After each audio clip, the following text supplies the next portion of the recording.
All right, everybody, welcome back. I've got Mark Livesay. If you haven't heard of Mark, I don't know what you're doing. You're probably not hunting in the best spots because Mark knows how to do the e-scouting the best. He works with peaks.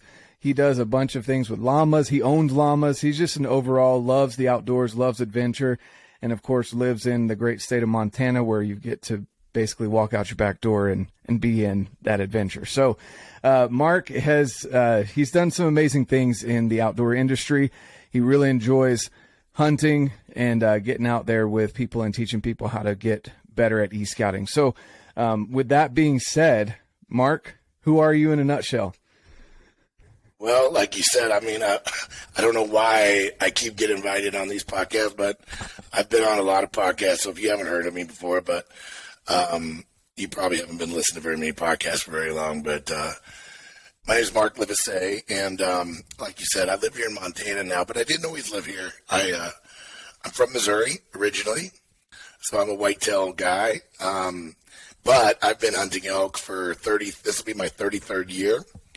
So I started in my 20s traveling from Missouri out to the west, right, and so you know, as guys that are listening to this that do that, they understand the challenges of that. And so there was a lot of things that I learned early on. But remember, when I started, I hate to date myself here, but Google Earth cost $399 when I started hunting. That was like in the 90s. And $399, that's a lot of money back then. But I had to have it. And you know, it was a game changer. I was one of the first guys in my little group of people that was doing anything like that. Most of these guys, we would go to the library. This was funny. We'd go to the library and check out topographic maps, just pull tray after tray after tray of topographic maps, lay them out, try to figure out where we were going to go. You know, we had no idea what roads were open, what roads were closed. We just see a road on the map. We had no idea. And so we would narrow it down to, I don't know, 7 or 8 topographic maps. And then we'd buy them. We'd order them, right? I think they were about $7, $7.50 a piece back then. And we'd buy them. And then sure as shit, we'd go out there and we'd be hunting an area we didn't have a map for. We'd be driving down the road and we'd be like, oh, this looks great. Or we see it out across the road, something, you know. And all of a sudden, we're hunting an area we got no map. So all we got's a compass. And, you know, my early days was compass. So I learned a lot about navigation the hard way, right? And I got lost for 3 days one time as well. And that was pretty... It wasn't really scary. Well, it was scary. But by the third day, I was wondering what was going to happen, like how I was going to get out. And but I ended up finding my way out. And I popped out on this old logging road miles and miles away. I walked about, if you could walk any more intentional away from where I was supposed to be, I don't know if you could do it. I did everything you possibly could do wrong. And I thought north was south, and I didn't believe my compass. I thought my compass was broken. And so anyway, I got myself in a bunch of trouble on that. But I guess what I'm saying is I know the challenges from coming from the east or even going to new spots or new states. And, Jonathan, I'm kind of an adventurer. I say this all the time, but I love new places.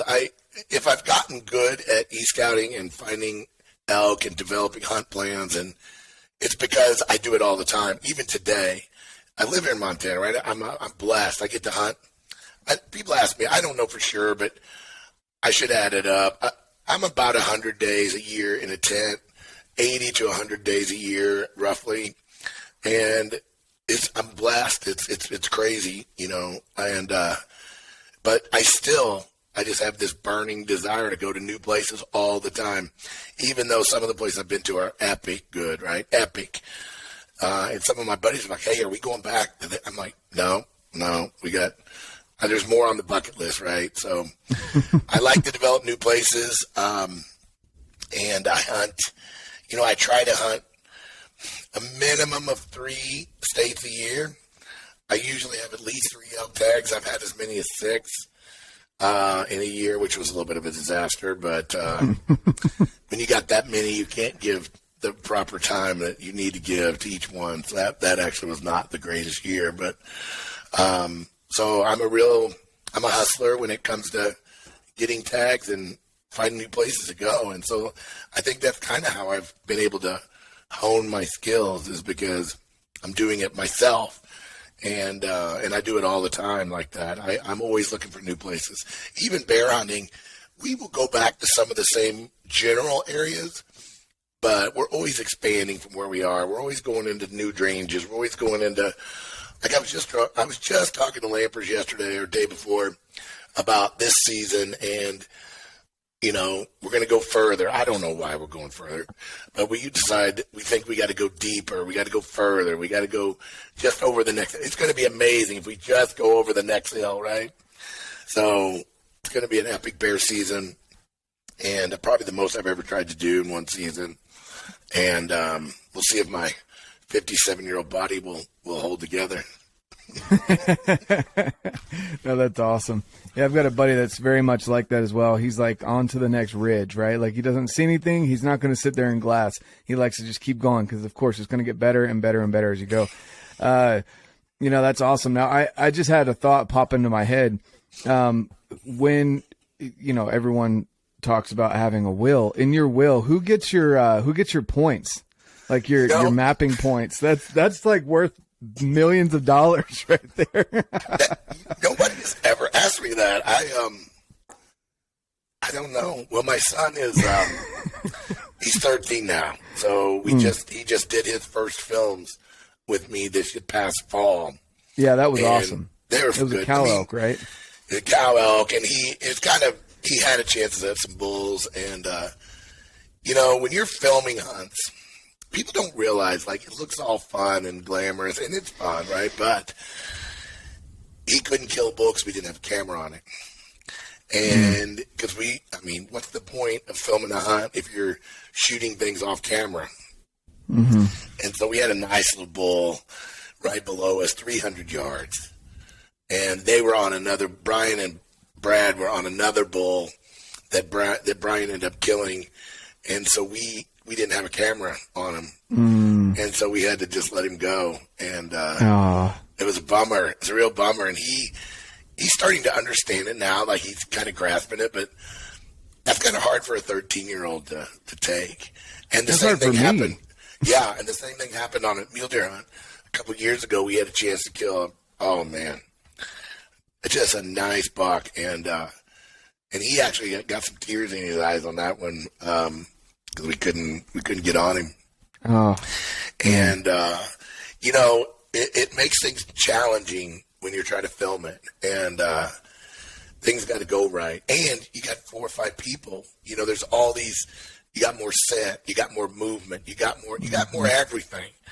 And now rifle obviously is a little easier than archery, but, well, a lot easier than archery. But, yeah, it's fun. We love it. My son's, you know, it's funny. I got a lot of comments about this father-son thing, right, that you brought up. And I think that we've got a real problem in this country right now with this, right, with these kids growing up thinking they can be whatever, they can change their genders, they can do all this. And a lot of it is our kids are not doing hard things anymore. They're just not, on the most part. So my job is I want to make sure that he really learns to push himself and that he's proud to do it. And he is first, I would say 11 and 12. He was tough. He's always been pretty tough. But, man, just in the last year, he has notched his game. He's working harder on his shooting. I mean, he shot his buck at 440 yards this year. Last light, going over the ridge. He had no time. We had to throw down on this pack.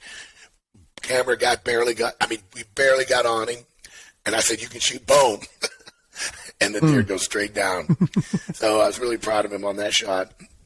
So he's worked really hard at that. And, you know, I just want to make sure I'm not going to be around forever. So I got to make sure that he's armed in this society we live in today, because I do not see it getting better before it gets a little more worse. And so these young men, their dads have really got to work hard to get them out there, not necessarily hunting, but whatever you're doing, that everything's just not given to you, and everything's just not a piece of cake, and everything is not fair all the time, and all of that stuff. So anyway, I'm excited now. So, in my world, I've had 30 years, like I said, of I always tell everyone that I was kind of the Me Too generation before Me Too was popular. Like, I've only been on Instagram a couple years. I never even took photos of most of the animals I've killed. I got some whitetail photo from old school stuff, but I'm a solo guy. I don't,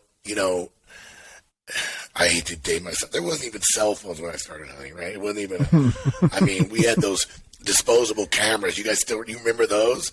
And so, this is a new thing for me, is this documentation of hunting and this filming and taking grip and grins. And it's kind of it's really a new phenomenon for me in the last few years. It's fun. I enjoy it, but it's just another part of the adventure, and I'm digging it. I'm really digging it.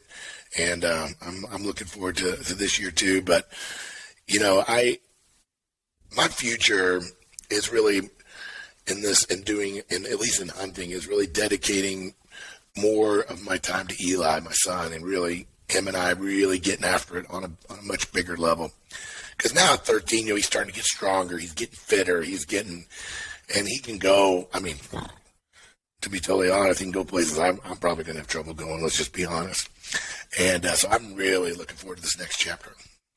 That's awesome. And you're definitely arming him with some good information.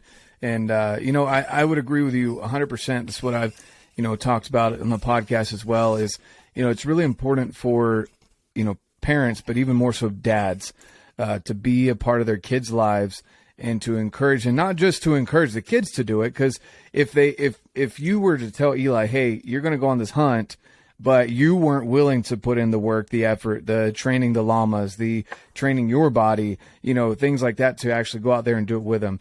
You only hired a shooting instructor. You didn't go with him, whatever it may be. That's a totally different thing. And that's not the way that I see it being the correct way. So, like, for example, when I had my son in jiu-jitsu, I was taking classes as well. Yeah. We're looking at finding a school that's not 40 minutes drive, because that's kind of a time suck. But when he's doing things, I'm either doing them with him, or I'm the coach, or I'm there, right? And so that's a big deal, because they see, and the kids need that validation from their parents, but even more so their dads. Moms are great. They're loving. They do amazing work in the home. But just even looking at the statistics, just the science behind it, you look at prisons, you look at crime and all of these things. Most of those people, the large majority of those people, are because they didn't have a dad in the home, or the dad that was in the home was not present.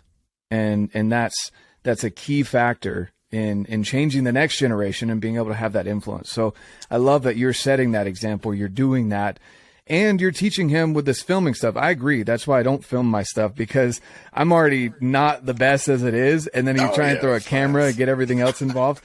I've heard Brian Call says the same thing. He's like, it's not usually us getting busted. It's the camera, because the camera's up over the horizon and they can see that. And that's what perks their interest as far as the animal's concerned. So I can't imagine being a 13-year-old and having to let a bull walk by you because you don't have a camera. That's a conversation I never want to have with my son.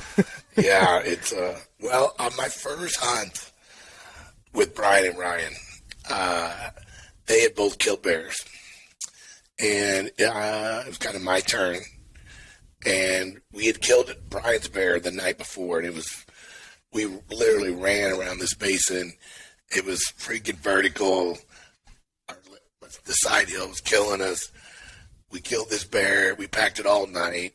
We get back to camp. Next morning, we kind of rolled out a little late. We're a little beat up, and we see this bear back over where he shot the other bear. I'm like, oh, shit. So here we go. We head over there, and we get all set up. And I'm like, the bear's just standing there, 400 yards. Mm-hmm. And he's actually going to a carcass. We think he's going to Lampers' bear's carcass. And it looks like he's heading that way. Anyway, everything's going great. He's calm. He doesn't know we're there. He's kind of in the open. He's just standing there, and I'm on him. And I'm like, Brian's like, no, not yet. Don't shoot yet. And I got, we're getting the mic on. We're getting the camera on him. I'm like, he's just standing there. And then about the time he gets the camera on the tripod, like you said, gets everything ready, this bear starts wigging out for some reason. He starts he's jittery. I can tell that he's darting around and he's smelling something, right? Not us, but something's bothering him. So finally, Brian's like, okay, I'm on him. Well, by this time, he's kind of moving a little. I'm not making excuses, but this was a 400. This is a chip shot. Mm-hmm. On camera, missed it. I missed him 3 times. I missed him twice. Shots I should have made. The third one he was on the move. It was a Hail Mary shot. But, dude, all that work came down to that. On camera, and I freaking missed that bear. My first hunt with him, they're thinking, where do we get this guy, right? I mean, jeez. So, and we were way back in there. We were 15 miles back or further. We had crossed 7 rivers, creeks, and it was starting to warm up. It was in the spring, so these rivers were starting to roll. And we got to get out of here because we thought we were going to get trapped. Mm-hmm. And so we didn't have time to keep hunting. So I got one shot, I blew it, and then we had to back out. So that was my introduction to filming hunts. It was pretty. They don't bring it up all that much, thank goodness. Mm-hmm. but yeah, I just totally whiffed it. Well, obviously they liked you enough to keep you around. So well, it happens. I mean, and I can't even remember. I'm not saying I'm the greatest shot in the world, but I'm pretty good, and I work at it, some. I'm not like some of these dudes that goes nuts over this, but I can't even remember the last animal I missed with a rifle, and then I do it my first time on camera. And I was nervous on the camera. There was no doubt. I'm not going to lie and say I wasn't. And I don't know what I did, but I did something. Oh, man. Well, it is what it is, and that happens. It's good to know that even the experts can miss every once in a while, right? So, people with lots of experience like yourself. But no, that's a rough experience. And for anyone out there looking at getting into filming, it's hard to filming in general is hard, but self-filming is even. Oh man, dude! We tried to do some filming back several years ago. Me and one of my buddies. Every time a bull would bugle, the camera would go in the pack. It would be like nobody wants to be the filmer, everybody wants to be the shooter, and we just never got any footage because we just could never do it. And so I really have an appreciation for those guys that can do it, especially like you said, man, those self-filming, it's epically difficult. And I've nearly never done it, solo filming, but I can only imagine. Solo hunting by itself is tough enough. And you start interjecting the camera and all the gear and everything as well. Yeah, it's going to be really challenging. Yeah, I had a buddy that was on a bull in Washington, which is hard enough as it is, right? Solo hunting, and then you're hunting elk in Washington. Well, he happened to come across this bull, and he gets his camera set up perfectly. The bull's in frame and everything. And he I guess not accidentally, but he crossed in front of the camera to get down to his rifle, and it changed the focus and it focused on the tree right there. And so all you hear is the shot go off. You kind of see the brown lump that's back there, kind of fuzzy, fall. And you're like, oh. And he comes back, and you can hear him. He's like, oh, crap. Like, yeah. And he was like, what do you do? You can't make the animal stand back up at that point. Yeah. It's kind of hard to do that. But, man, self-filming or filming in general is just rough. But you guys put out some great great content for sure. And you let people, you show people your experiences, and you guys have done some amazing things. And I love what you were saying earlier, going back to where you don't ever want to hit the same spot twice. And even if it was this most amazing area, you don't like to hit it twice because you have so many places that you want to go. So, for people out there that don't know about your academy that you've got, there's an online e-scouting academy that teaches you how to use all of your, basically Google Earth. You've got OnX, you've got Go Hunt, you've got all of the different options available that you go through. You've basically mastered all of them, and you teach people how to use them. So explain that a little bit. What's your academy? Well, it's kind of a multi-part. So the first part is, teaching guys to really take advantage of their technology, right? Like, there's so many tools that we have as hunters today that, man, we just didn't have when I started. You heard me earlier. I mean, we didn't even have cell phones. I said, do people even remember what a library is? Yeah, exactly. And most of the people probably listening to this have never seen a printed topo map. An actual printed 24,000 topo, 7.5 minute topo map. No, people probably haven't. I think the last one I saw was in a national park, like visitor center. Framed on the wall, yeah. Yeah. Exactly. So, but anyway, so in the course, I that's a part of it, is teaching them technology tools. And really, when it comes to technology, I say this all the time, but it's like working on your car, guys. If you're going to work on your car, you're not going to use a screwdriver for everything. And I see way, way, way, way too many hunters. They're like, well, I'm a go hunt guy, or I'm a Gaia guy, or I'm like, me too. Well, no, that's all I use. I'm like, that's funny. Why would you limit yourself to one tool? Because all these tools are, some are good at a lot of things, right? But they all have a few features that are outstanding. But I'm telling you, there's not one platform of any kind that can do it all. Not yet. Now, maybe down the road, as it develops and develops and develops. Like, for example, there's no replacement for Google Earth. Still, to this day, none. There's no platform that has 3D capabilities that Google Earth has. None. They all have it. It's all okay, but it's not at Google Earth level. The image quality is nowhere near as good as Google Earth. And historical imagery, you can't tell what date you're looking at on those photos, right? On all of the hunting apps, there's no dates. So there's just but my point is, does that mean the hunting apps are not useful? No, it does not. It just means you need to be using the right tool for the right job, is what it means. So that's a big part of the course. But really, the real nuts and bolts of the course is looking for the features that elk desire. Like putting together, I call it odds multiplication, where what I mean is guys will be like, man, I love the North Slopes, right? I love North Slopes. That's where I go. And I'm like, me too. I like North Slopes.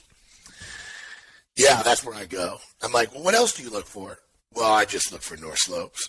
And I'm like, okay, that's one-dimensional. And are you going to run into elk on North Slopes from time to time? Sure you are. But if you find a North Slope that is near a fire edge, has the benches that are at the right elevation on that bench, has a 20-degree slope, has a drainage in the bottom with no trail in it, has some flat areas in the bottom that can hold some moisture. And so what you're starting to do there is, I call it stacking the odds. When you start to find, I really cover there's about 12 things that I look for when I'm breaking down a hunt area. If I can find a spot that has 6 of the 12, I start getting excited, right? I'm like, okay, the odds are incredibly high that I'm going to march in there and find elk. Very high. But if I just go because it's a North Slope, or if I go just because it's a fire, or if I go just because it's a logging area, I might encounter elk, but my odds are certainly lower, in my opinion. And this is my opinion. So this course, I hope, helps open people's eyes, open the hunters to really evaluating areas for multiple criteria, not just one or two. And I've found so many hunters that get tunnel vision on a certain feature, right? I love to hunt burns. I love hunting elk in 3 to 5 year old burns. It's one of my favorite places. And beetle kills. I love beetle kills. Now, beetle kills you got to get them at the right age before they start hitting the ground, right? Because they're turned into matchstick. It's brutal. So there's a whole art to that. And in my course, I think the beetle kill module is an hour and a half. Just beetle kill. Yeah. Because there's so many ways to break it down. And I can tell you right now, when I march into a beetle kill, I know if it's on the ground. I know how hard it's going to be. I know what's going on in there before I get there, because I have made it a science out of breaking them down. I go back and look at historical imagery. I start to look when the trees start to die. What year was that? Was it 2003? Okay, well, 2003. Jesus, we're 20 years in. That even though the Google Earth image looks good. And then I look at the image, I'm like, well, that's a 9-year-old image. And I'm like, that stuff's all on the ground by now. It's past the life expectancy. So you see what I'm saying here is you've got to use a lot of factors here. And same with burns. Breaking and evaluating burns, there's certain, it's an hour-long module. There's just so much. What I hate, Jonathan, is when people tell me, yeah, elk, they love burns. Of course they do. They do like burns. But what kind of burns do they like better than others? Do they like steep slope burns, gentle slope burns? Do they like burns that are 1 year old, 2 years old, 6 months old, 5? What about 5 years? What starts happening at 5, 7, 9?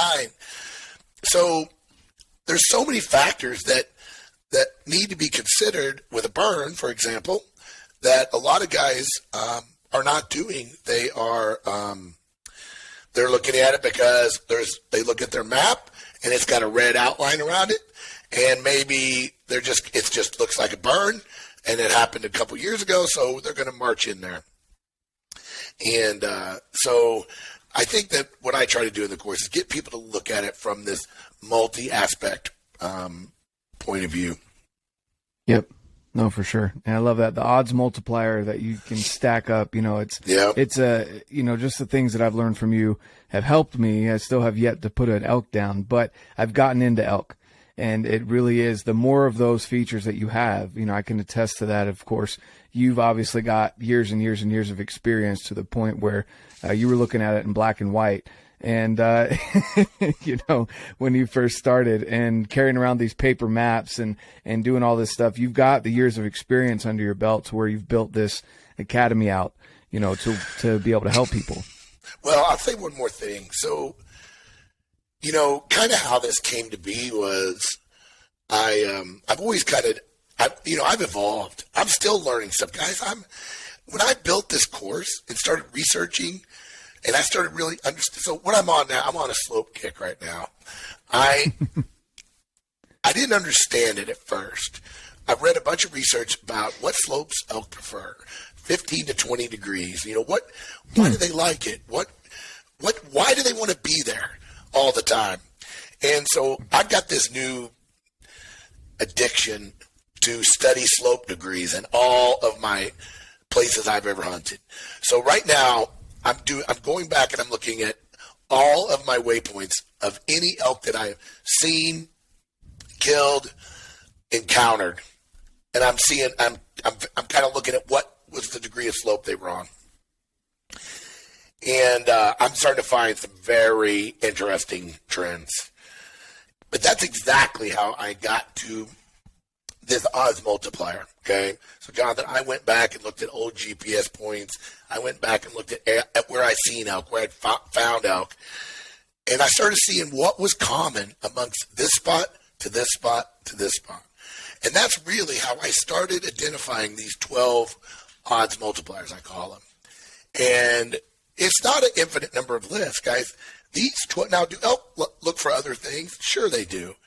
But these are the 12 factors that I have been able to identify that are common among places where I've encountered elk. Have I ever found a place with all 12? No.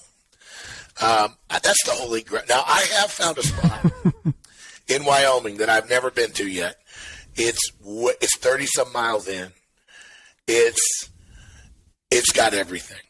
Okay? I mean, it's probably 10 out of 12. It's unbelievable spot. And I'm not making this up. I find this spot, and I'm starting marking these features, and then I start to realize, I'm like, dude, this is so far from the trailhead. I mean, and so I looked around a little, and all of a sudden, I started zooming in on these bottoms in the drainage. And I'm like, what is that? I've seen elk before on Google Earth plenty of times, but these were big herds of elk. And literally in this drainage, there's probably 7 or 8 meadows that are in the bottom all the way up this drainage. And remember, this is like June 25th, 2010, high noon, because, they take the air during the day. Every meadow had elk in it. Every single meadow had 10, 20, 30, 40 elk in it. And I'm like, holy crap. So not only did I find a place that has all these features, but there's elk standing around literally everywhere. And I'm like, I've never seen a place like that. I've seen elk on a ridgetop or on a basin. You zoom in. But the thing is, guys, I'm not saying you should look for elk on Google Earth, although it's kind of cool when you do find it. But you can't see the elk in the applications. They do not have the resolution that Google Earth has. And so I know I sound like a broken record when it comes to Google Earth, but man, it's my number one tool, even today. Now, it has its problems, right? Crashes. It does. I mean, it's a pain in the ass a lot of times. But for the most part, it's my number one tool on pre-hunt, obviously. But I'll tell you another tip I'll give your listeners. Guys, how many places are you going now elk hunting that have cell service? More and more, right? More and more. I'm finding cell service in places I never thought we'd have it, right?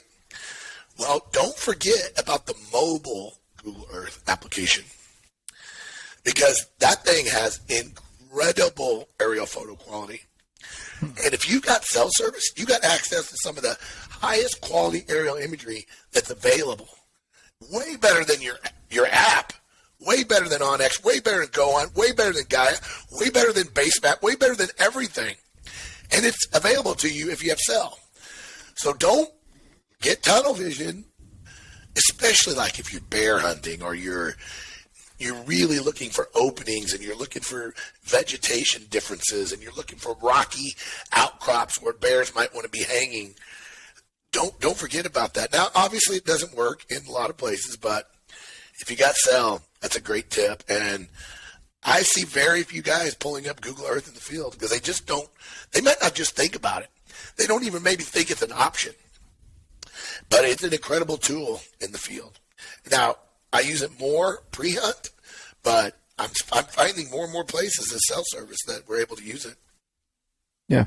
No, that's amazing. Yeah, and that's a great tip. I've honestly never done it. And most of the places I hunt don't really have cell service, but when I do, right. I'm not pulling up Google Earth. I'm giving my wife a call or doing something like that instead. So that's a really great tip. So, I mean, for people that want to get into your academy, where can they find your academy at?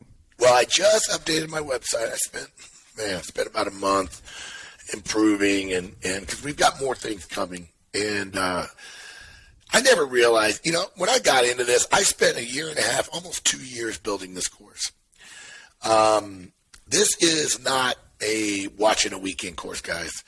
If you don't want to put in the time really and don't want to dedicate quite a bit of time to improving your craft, then it's probably not something you should do.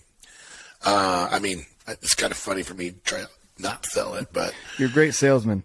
Yeah, dude, it's not for everybody because it's 25 to 30 hours of training.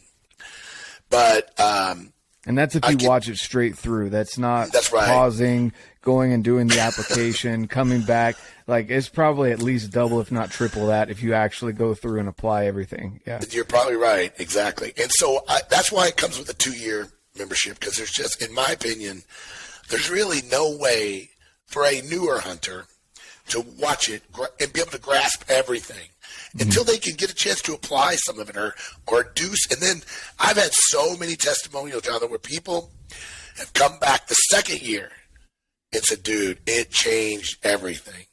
They learned a few things the first year. They went out there. They had encounters. Maybe they killed an elk. Maybe they did whatever. And then the next year, they're like, dude, it was so much more valuable the second year when I went through it than it was the first time. And that was interesting to me. That was a surprise. And but I'll tell you one thing. I get kind of mad sometimes. I've got these people, first-year elk hunters, that are sending me pictures of 350 bulls. I've never killed a 350 bull. 30 years. And these first year killing 350 bulls, and they're saying, Mark, this bull was exactly where you said it would be. And I'm like, well, they're not exactly where I need them to be. Maybe I'm just a bad hunter, man. Here's what I say. I'm never going to tell you how to be a great hunter. That's not my jam. This course is e-scouting elk. It's not how to kill elk, right? I kill a lot of elk. I have a good time. But there are people way better at the killing part than me, like lampers for one. But when it comes to finding elk and developing hunt plans and coming up with strategies, and I think I'm pretty good at that. And I've gotten better at it and better at it and better at it. I mean, I'm not bragging, but I can't remember a year that I went into any spot and not found elk. Not one. Because I make it a science. I do not march into these areas until I know that the odds are in my favor. Now, is there a 350 bull there? I don't know. Is there hundreds and hundreds of elk there? I don't know. But I can tell you one thing, there is almost always elk there.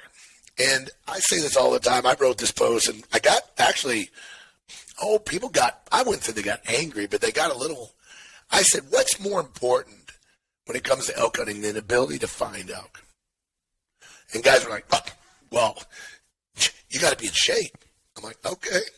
If you can't shoot your bow, why you even want to be out there? I'm like, okay. Gear, if you don't have the right gear, if you don't have the right truck, if you don't know that, whatever. I said, doesn't matter. None of that matters, guys. None of it. If you can't put yourself where the elk are, you can be the best shot in the world. You can be the best. You can be as fit as Jonathan. You can. It ain't gonna do you any good if you can't get places that have elk. And you got to narrow down these areas. It's not as easy as just marching it. A lot of people don't realize that elk only inhabit 10% of the land that is. Let me say this a different way. Of all the western lands that are suitable for elk, that have the great habitat for elk, right? Like there should be an elk behind every tree. Of all the land that is good for elk, they only inhabit 10%. Most people don't even have a clue about that. Think about that for a minute. So every place you walk into, only 1 out of 10 is going to have elk. So if you like just stumbling around and accidentally running into an elk, then that's great. There's nothing wrong with that. But you're probably going to be that average 10% elk hunter. That's what the average is. So if you like killing elk 1 out of 10 years, I'm good with that. I don't. I want to kill elk more frequently, right? Now, I'm certainly not 100%. I've had terrible luck with a bow the last few years. I've been passing bulls. I've been waiting for big bulls. And then all of a sudden, then when it comes time you want to kill one, you can't turn one up. And, missed a bull. All kinds of things, right? I've had a streak of bad luck. But when it comes to fighting elk, I'm finding them. I just can't seem to get it killed with a bow the last couple of years. So nobody's 100%. But we want to do things to bump those odds up just a little bit. dude, think about it. If you could turn your success into 20%, you've doubled your killing success, doubled. And I don't think a lot of hunters, especially newer or intermediate hunters, really grasp the reality of the odds of killing an elk, right? I mean, it's not as easy. If it was easy, it'd be a lot better, more than 10%, right? And so I think it was a little eye-opening for a lot of people to start thinking about that. And anything we can do to move that needle is very beneficial to us. Now, I will say one more thing. In my opinion, again, you're asking, I'm on a podcast, I'm giving you my opinions. In my opinion, there is only 2 ways to get better at elk hunting. That's it. 2. One is experience. You got to get out there, right? You got to learn how to navigate. Just be in the wild. Just be in the wilderness. See what they're doing. Experience it, right? But you can't speed up experience. You only have the days you've got, right? If you got 10 days to hunt, that's what you got. You in that year, let's say you're going to hunt 10 days for elk this year, okay? Well, you're going to gain 10 days of experience, okay? And then the next year, you're going to gain 10 more days of experience.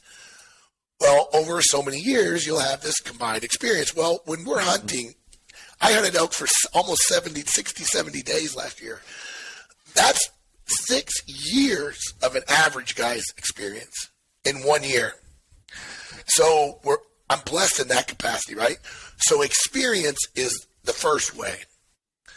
And the second way is education, knowledge, learning about the animal, learning how to do a hunt play, get a strategy, learn how to be a better e-scouter, looking at areas. A lot of guys can't do boots on the ground. They don't have time. They're using all their time for the hunt itself, which I highly recommend. I'll be honest with you. I've gotten to the point now where I don't even want to do boots on the ground because it's just not beneficial to me. You're usually hiking around in, April, May, June, when they're not where they're going to be in September a lot of times. So it's useful to see the country. Of course it is. And if you've got nothing else better to do, then absolutely. But if I was sacrificing hunting days for boots on the ground scouting, I wouldn't do it. I would rather have 12 days to hunt than 7 days of hunting and 5 days of boots on the ground scouting. Every time, I'll take it every time. Because I've gotten so good at looking at terrain and reading contour maps and these 12 features. And I can learn more about an area, far more than I can marching around. And you think about it, when you go on a scouting trip, you're only seeing a sliver of your hunt area, right? You're seeing a little, I'll be honest, I've marched in areas and thought, there's no elk in here. I haven't seen elk track. I haven't seen elk sign. And then I get home and I'm like, dang, it's got everything. They got to be there. So I take a chance. I go back in September and there's elk everywhere. But if I would have relied on my boots on the ground, I wouldn't have went because it just didn't look like a great spot because I didn't see the places I should have been. I wasn't on those benches where they had all these historical rubs. I didn't see those. And I didn't get up in glass. I didn't, whatever. And the elk just weren't there at that time of year. And so I'll take extra hunting days over boots on the ground. And I get some hate for saying that from time to time, but that's my tactic. Yeah. No, yeah. And that's an odds multiplier. So, for people out there that are saving up all their PTO for hunting season, 1 day is a lot of time for a lot of people, and so being able to use that 1 day to be out in the field actually chasing elk rather than boots on the ground scouting, or even, a lot of people split that time between family and vacations that they've got. And so they have a very limited amount of time to actually be in the woods hunting elk when it comes September. And so, and I know we're highly focused on elk. There's, other animals out there you could use your PTO on. But right? Yeah, exactly. But still at the same time, your academy allows people to take 10 to 30 minutes a day to e-scout leading up to season, You know, you can even get your kids involved in it. You can get your spouse involved in it if that's something that she'd like to do or he'd like to do. And, you know, honestly, it's one of those things that it's a big deal that people aren't understanding. So I know you're not necessarily a good salesman of your product, but it really does help a lot of people in that way, because you're able to spend more time chasing elk and less time worried about, you know, scouting, boots on the ground scouting. Well, I think too, you know, this is not talked about very much, but when you go on your hunt and your confidence level is up here, up high, your hunt is just better. Mm-hmm. When you have a confidence that, man, I've spent a lot of time looking at this area. I've got a hunt plan. I know where I'm going to go day 1, day 2, day 3, day 4. You know, I may not find an elk in spot A. I may not find elk in spot, but I got a plan, and I'm working that plan. That alone, your mental outlook on a hunt is so important.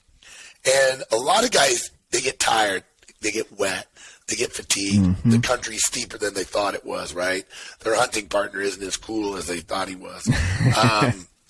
Whatever the case may be, guys, there's so many things that can bring you down on a hunt. It's tough.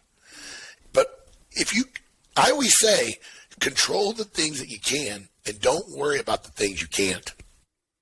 And what you can control is going on a hunt with a well thought out strategy and a plan. Because here's another thing that happens. On day 8 of 10, maybe it hasn't been going so great. And you're like, I don't know what I'm going to do today. We haven't seen elk in 3 days. I think I'm just going to call it. I think I'm going to go home early. I'm missing the wife. I'm missing my kids. Whatever. Guys, I see guys cut hunts short so many times because they start thinking, well, if I did kill an elk today, could I get it out? And then could I get back home? Guys, stop thinking about that. When you go elk hunting, you hunt from the moment you get there until the last minute that you can. You don't worry about stuff like that. Do you think Ryan Lampers worries about going on the? You know how many giant freaking animals that dude has killed in the last 5 minutes of light on the last day of the hunt? It's almost unbelievable. 90% of the dudes, they're already going home because they don't want to drive in the dark. They don't want to drive their last day. They're going to get a hotel so they can take a shower. They can't smell themselves anymore. Not Ryan. That dude will stay until the last freaking minute. And sometimes he'll call his wife and say, hey, I'm staying. And he hasn't seen anything. There's no reason to stay, right? But he gets it done that way all the time and I bring him up because he's got such a drive. And that drive is a key. Mm-hmm. And so as mortal hunters that we are, you have to control the things you can and not worry about the things that you can't. And your hunt plan and that strategy is something you can control. Yep. I hope that makes sense. No, definitely. And yeah, for those of you that are new to hunting or maybe are thinking about going out this year for your first time or maybe your second time, it's something that you can't really explain until you've been out there. So many things come into your mind when you're out there and you're not seeing animals. And then, you know, it just, there's an endless list of things that can go on. Maybe you don't like all the meals that you've picked out. You thought they were the best tasting meals, and now after eating them 3 days straight, you hate them. You know, maybe you didn't plan right. Maybe you're running out of food, and you're hungry, and you know, there's so many, like you said, there's so many things. You're right. You're right on with that.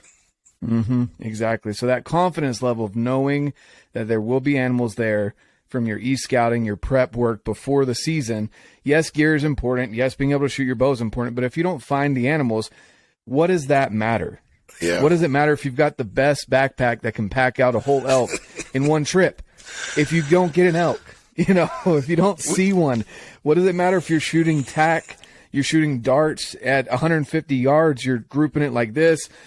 If you don't see an elk, Like, it's cool. It's fun. And and when you get the opportunity, guys, you want to be ready. Don't hear me, right? What you're saying is don't think that that's not important. But you got guys, football players in the NFL.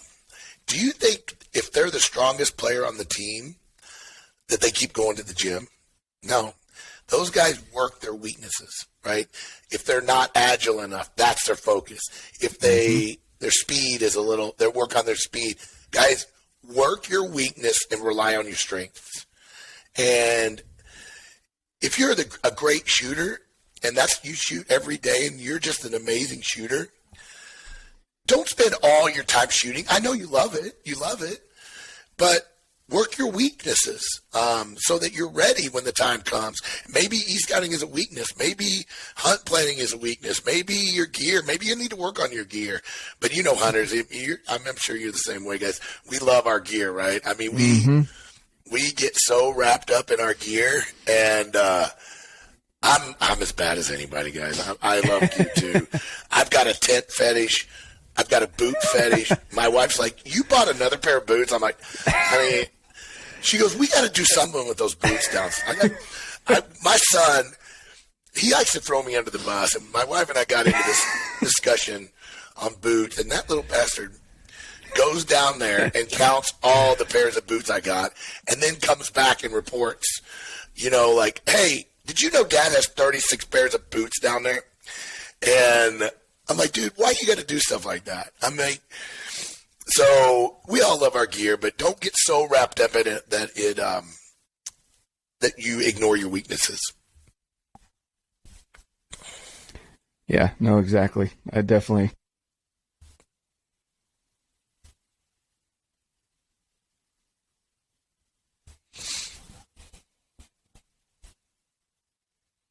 I lost you there for a second.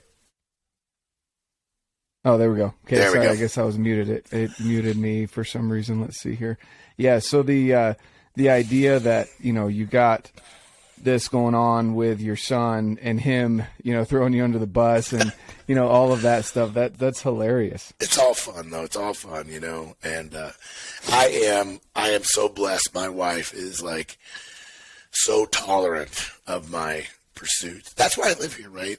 We didn't get into that part of the story, and I've told it before. We don't need to get in, but the reason we moved here 7 years ago to Montana, and the reason I'm doing what I'm doing right now is because my wife, she knew I've been an entrepreneur for 30 years, and our business was killing me. It was killing me. I was working 100 hours a week. I was working every weekend. We have an event production, and it was just killing me. I was not as healthy as I needed to be. And I missed 2 years of elk hunting, and I was like terrible to live with. And she goes, we're done. We're moving out west so you can do what you do. And so I kind of retired, and we moved. And my only regret was I didn't do it 10 years before I did. But I owe it to her because I don't know that I would have done it. You always like, oh, man, we don't have enough money. We don't have this. We don't have that. What's enough? Mm-hmm. I don't know. I feel like, man, McDonald's is paying $25 an hour. I feel like when I'm 70, I can go back. I can go work at McDonald's. When I can't hunt anymore, I'll do something else if I have to. But anyway, I'm digging it. Thank you for mentioning the course. Oh, so one more thing. For you guys that maybe you think you know what you're doing and you've got your e-scouting dialed, I have another product that I worked on it for 2 years. And, I was talking about it at Elk Shape Camp when we met. And one of the things that I kept running into was in the course, I teach people how to set up Google Earth, how to go get all these data sets and how to build Google Earth into the ultimate e-scouting thing, right? Well, people are having trouble with it. It is a little technical. And so I had dozens and dozens of people, hey, Mark, could you just build it for Montana for me and I'll buy it from you? So I just kept getting it. I'm like, okay. So, but it took me forever to figure out how to do it in a way that kept Google Earth from crashing because the data is so huge. But so now I have it's complicated, but it's a live link, meaning the data actually sits on an Amazon server, and when you open Google Earth, it brings in the fires, the cattle allotments, the topographic maps, the snow layers, all the roads, the migration data, the recreational features, the trailheads, the unit boundaries, all the stuff that you want in Google Earth. These toolkits that I built brings all that in, and you can turn them on and off and make them transparent, make them whatever. So, Google Earth by itself is just aerial photos. That's all it does when you install it. The real power of Google Earth, the real power is when you bring in these additional data sets, topographic maps. Most people are like, what do you mean topographic? You mean you can use... There's no topographic maps in Google Earth. Well, yeah, there is if you bring them in. And snow, how deep is the snow? Where is the snow at? There's layers for that. Where the cattle are grazing. Who has the grazing rights? Who to contact about it? What's the boundary of grazing? It's all available. All the fires. These toolkits have 40 years of fires. And so anyway, the point is I did build them. And 2 months ago, I launched it. So on Treeline Academy, you can get the course if you want, and you can also now get access to these toolkits. And I built toolkits for Montana, Idaho, Wyoming, and Colorado so far. And you can buy them individual states. You can get all four. You can buy the course with all the toolkits. But, the toolkits are really, I can't believe how good they turned out because there was so many struggles people were having with it kept crashing. The files were too big. But everybody kept saying the same thing, Jonathan. Everybody wanted the whole state, right? They didn't want just a unit. They didn't want just a part. They wanted the whole state of Montana at one time. And that was the challenge in order to be able to handle the whole state. So once I conquered that, it opened up the door. So now you can have all the states.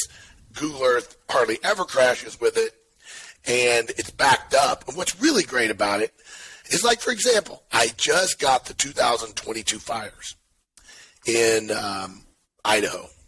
They just got released, the borders. I just added them to the toolkits. So everybody that has the toolkit, remember it's from a server.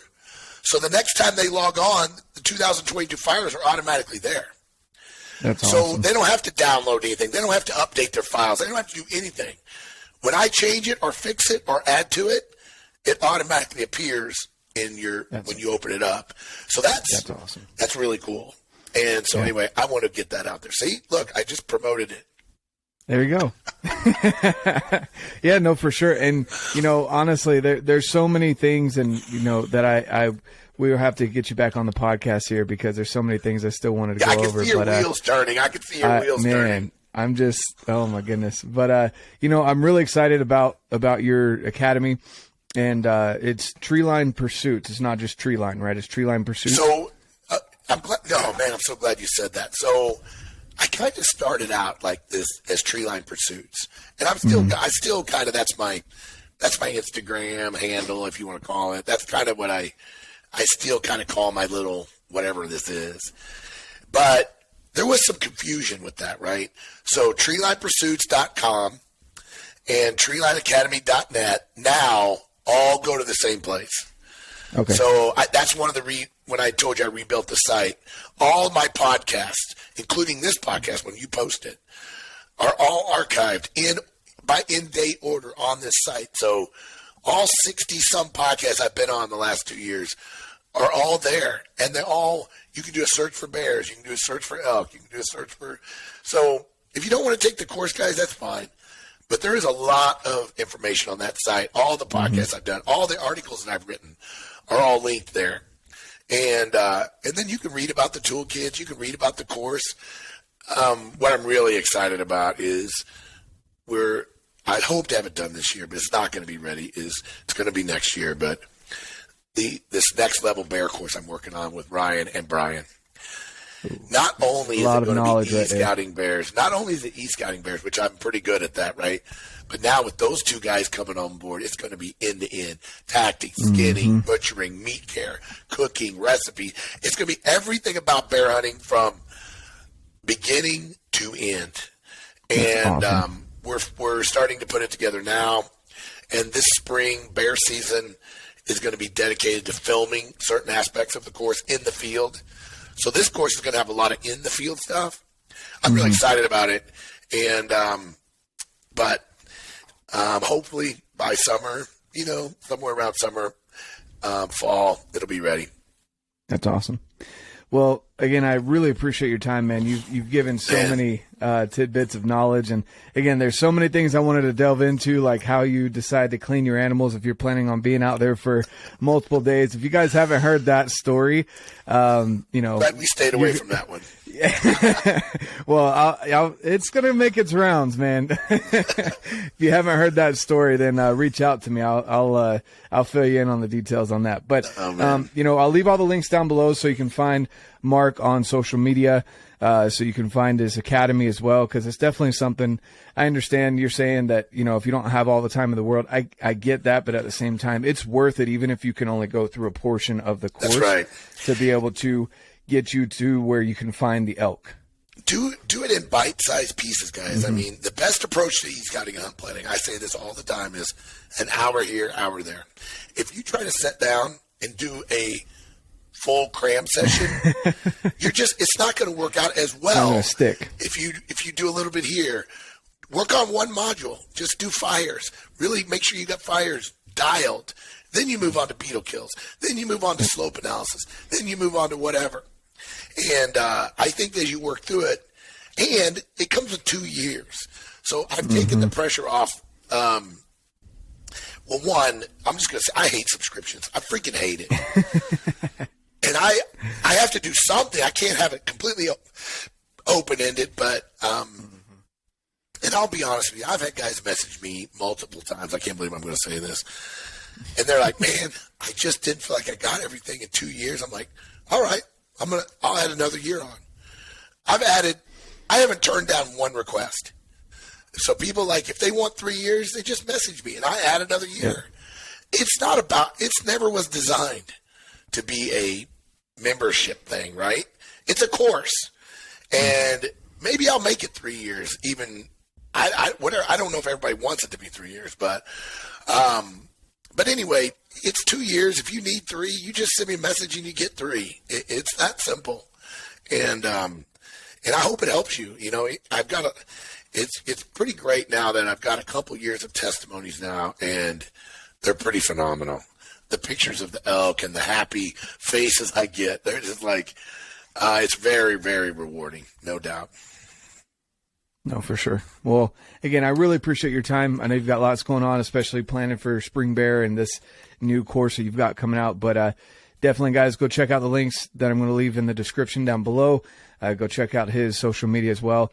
Just a wealth of knowledge, and it's just going to keep growing, guys. So outside of that, thanks again so much, Mark. And you guys know what I always say. Get out, live your life.